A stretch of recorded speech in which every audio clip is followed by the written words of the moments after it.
Assalamualaikum warahmatullahi wabarakatuh. Terima kasih Pak Ustadz Fajrul Huda yang telah hadir di malam ini untuk memberikan siraman rohani kepada kita semua. Bagaimana hati menjadi tentram dan tenang di masa pandemi COVID-19 ini. Dan juga Pak Ustadz Fajrul ini merupakan salah seorang pasien positif COVID-19 di Padang yang tanpa gejala. Baiklah, untuk mempersingkat waktu, dipersilakan Ustadz. Baik, Assalamualaikum warahmatullahi wabarakatuh. Innal hamdalillah alladzi khalaqal mauta wal hayata liyabluwakum ayyukum ahsanu amala wa huwal azizul ghafur. Asyhadu an la ilaha illallah wahdahu la syarikalah wa asyhadu anna Muhammadan abduhu wa rasuluh sallallahu alaihi wasallam la nabiyya ba'da amma ba'd. Ya Allah, kami berlindung kepadamu dari ilmu yang tidak bermanfaat, dari doa yang tidak dikabulkan, dari hati yang tidak khusyuk, dan dari nafsu yang tidak pernah puas. Amin, amin ya rabbal alamin. Dan selanjutnya kita dalam kondisi apapun tetap bersyukur kepada Allah SWT. Karena kalau kita membandingkan antara kekurangan dengan nikmat Allah, tentu jauh lebih banyak nikmat-nikmat Allah. Apalagi sekarang mau masuk Idul Adha ya, hari raya kurban, sering dibacakan inna a'tainakal kautsar. Sesungguhnya kata Allah, kami telah memberikan kalian nikmat yang sangat banyak. Berapa banyaknya? Dalam ayat ini dikatakan oleh Allah, wa in ta'uddu nikmatallahi la tuhsuha. Jika kamu hitung nikmat-nikmat Allah itu, niscaya tidak akan sanggup kamu untuk menghitungnya. Begitu banyak nikmat-nikmat yang Allah berikan kepada kita. Namun karena kita telah diberi nikmat yang banyak, nikmat itu sebenarnya adalah ujian Allah, ya, bukan untuk diberikan begitu saja kepada kita. Karena kata Allah, wa nabluukum bisyarri wal khairi fitnah. Kami akan menguji kalian dengan sesuatu yang baik dan sesuatu yang buruk itu sebagai ujian. Wa ilaina turja'un. Kamu semuanya akan kembali kepada kami. Yang baik dikembalikan kepada Allah juga. Karena Allah yang punya akan kembali kepada Allah. Yang tidak baik rasanya, ujian-ujian yang tidak baik bagi kita itu juga datang dari Allah dan kembali kepada Allah. Datang musibah, wala nabluwannakum bisyai'in minal khawf wal ju' wa naqsin minal amwal wal anfus was samarat wa basyiris sabirin alladzina idza asabathum musibah qalu inna lillahi wa inna ilaihi raji'un. Allah mengatakan kami akan menguji kalian dengan wala nabluwannakum bisyai'in minal khawf, dengan sedikit rasa takut. Ini sekarang kita diuji dengan rasa takut dengan makhluk yang bernama COVID-19 ini, 19 ini, ya, dengan corona ini. Dia tidak nampak tapi ternyata dia ada. Ya, Ustadz telah diswab karena ingin ikut program pemerintah saja. Badan rasanya fit, tidak ada keluhan, merasa sehat, merasa tidak apa-apa. Ya, kita husnuzon saja. Hasil swab itu kita berbaik sangka saja akan negatif. Ternyata itulah yang namanya ujian Allah. Kita tidak tahu. Ustadz masih ceramah, masih mau pergi rukyah waktu itu, masih bawa mobil sendiri, ya belum sampai ke tempat di rumah orang yang mau dirukyah. Ternyata dapat telepon dari dokter yang di Padang Pasir bahwa Ustadz hasil swabnya positif. Ya, kemudian mengucapkan innalillahi wa inna ilaihi raji'un. Karena ketika datang musibah kita mengucapkan itu. Kemudian anak yang sama-sama swab sama Ustadz yang mau masuk ke pesantren Dari Salah, mau masuk asrama, udah ikut aja swab. Ternyata alhamdulillah hasilnya negatif. Ya, ini ujian Allah yang tidak tahu kita. Allah akan menguji kita dengan rasa takut. Muncullah rasa dalam diri kita, ujian-ujian ketakutan itu. Ya, Ustadz dinyatakan positif, harus masuk rumah sakit untuk diperiksa lanjutan. Saat diperiksa, dinyatakan karantina selama lebih kurang 15 hari. Ya, setiap 1 kali seminggu diswab lagi, ternyata masih positif. Minggu kedua, hari yang ke-15, hari yang ke-14-nya ternyata masih positif. Diperkirakan kita 14 hari, ternyata Allah masih menakdirkan kita masih berada di tempat karantina ini. Ya, tentunya perasaan berbagai macam datang, gejolak-gejolak dalam diri kita. Istri yang ditinggalkan sendiri mengurus 5 orang anak, dan juga sekolah yang ditinggalkan, yang baru mau mulai masuk tahun ajaran baru. Itu pikiran-pikiran itu akan masuk ke dalam hati dan pikiran kita. Namun kita mau bilang apa? Kecuali hanya innalillahi wa inna ilaihi raji'un. Karena ketika Allah menguji kita dengan rasa takut, mungkin kekurangan harta, selama ini mungkin banyak aktivitas seperti meruqyah, pergi ceramah, aktivitas sekolah, ya banyak aktivitas yang bisa kita lakukan, ya, jualan juga, bisnis online, ya kan, ada uang masuknya. Sekarang diuji oleh Allah kekurangan harta, ya, dengan kita tidak bisa berusaha lagi, ya kan, tidak bisa kita mencari nafkah lagi. Bagaimana caranya? itu juga ujian dari Allah. Mungkin selama ini kita berkecukupan, diuji oleh Allah dengan seperti ini, maka mungkin pemasukan kita jadi berkurang. Seperti salon juga tutup, sama servis juga tutup, ya kan? Baru buka lagi. Ya, semua itu adalah ujian dari Allah. Tidak ada yang menyangka selama ini akan terjadi hal seperti ini.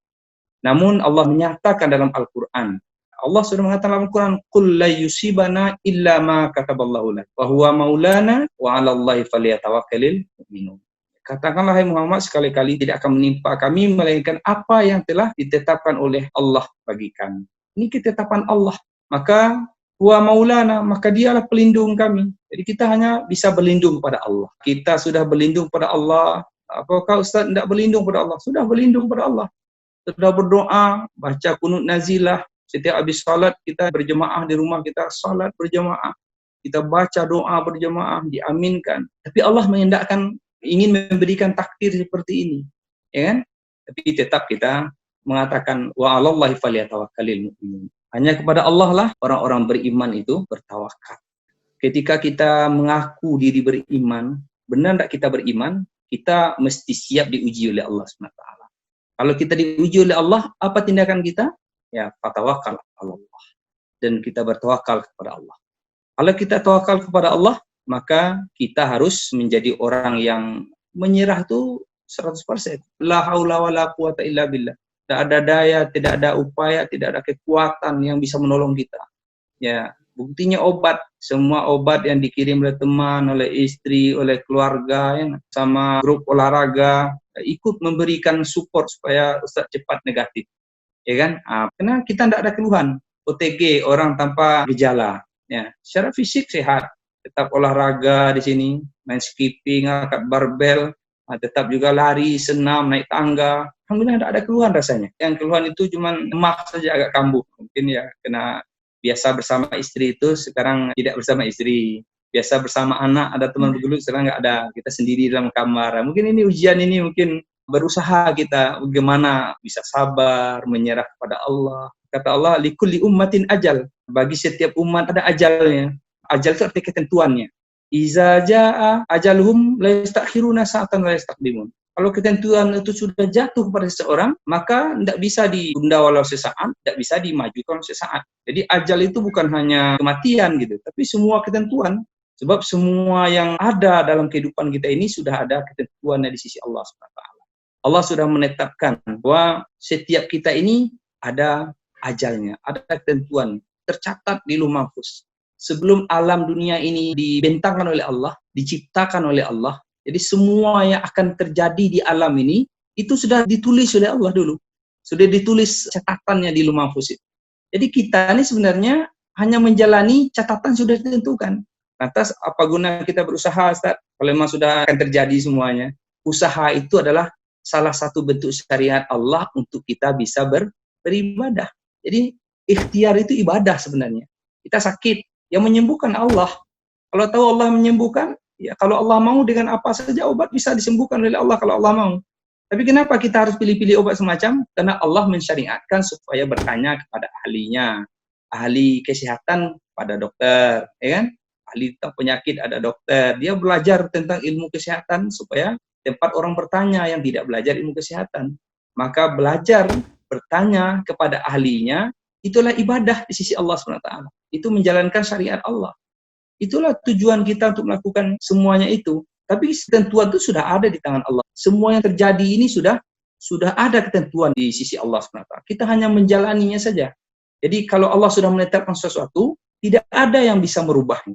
Tidak ada yang bisa merubahnya, kecuali Allah sendiri. Tapi bagaimana dengan posisi doa? Doa itu hanyalah sebagai bentuk ibadah. Doa mukhul ibadah. Doa itu otaknya ibadah. Jadi kita berdoa itu, kan kita tidak tahu langsung dikabulkan atau tidak. Diterima oleh Allah doa kita atau tidak, kita juga tidak tahu.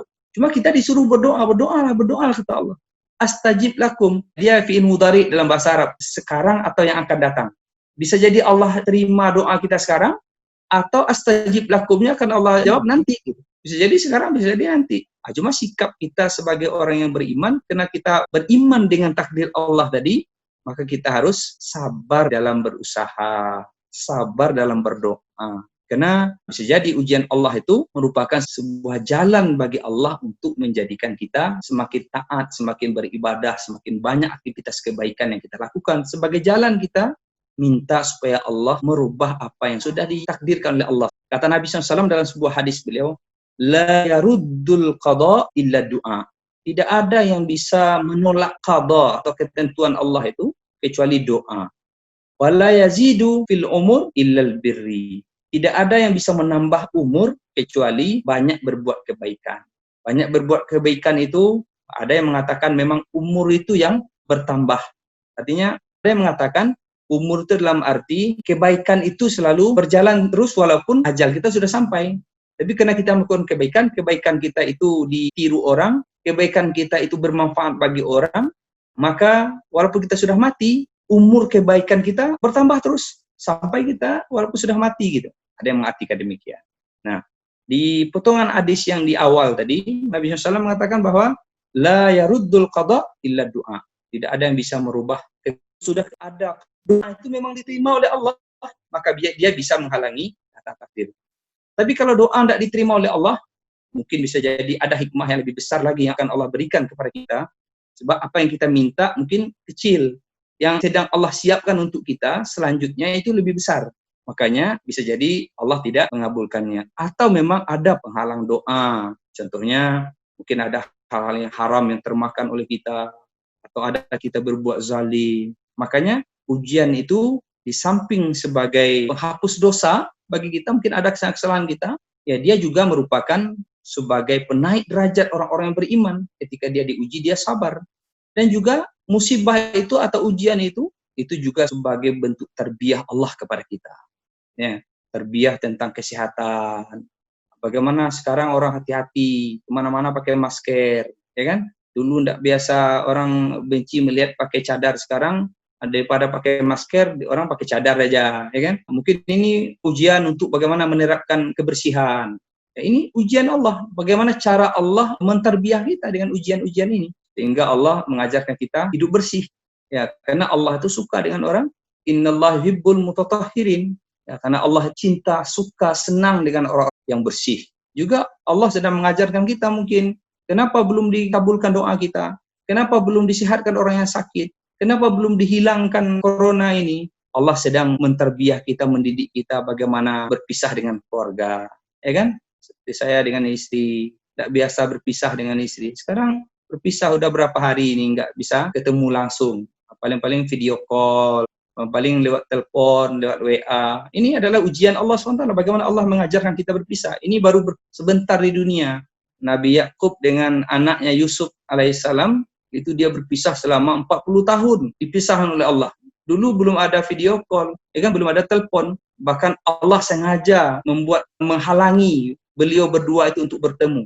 Ya kan? Ini ujian Allah SWT juga. Bagaimana Allah mendidik kita menjadi orang-orang yang sampai kapan Allah pertemukan beliau kembali ketika bapaknya Nabi Yakub alaihissalam sudah ridho dengan kehilangan anaknya. Ketika dia sudah ridho, maka Allah kembalikan lagi. Selama ini mungkin dia belum ridho gitu. Ya.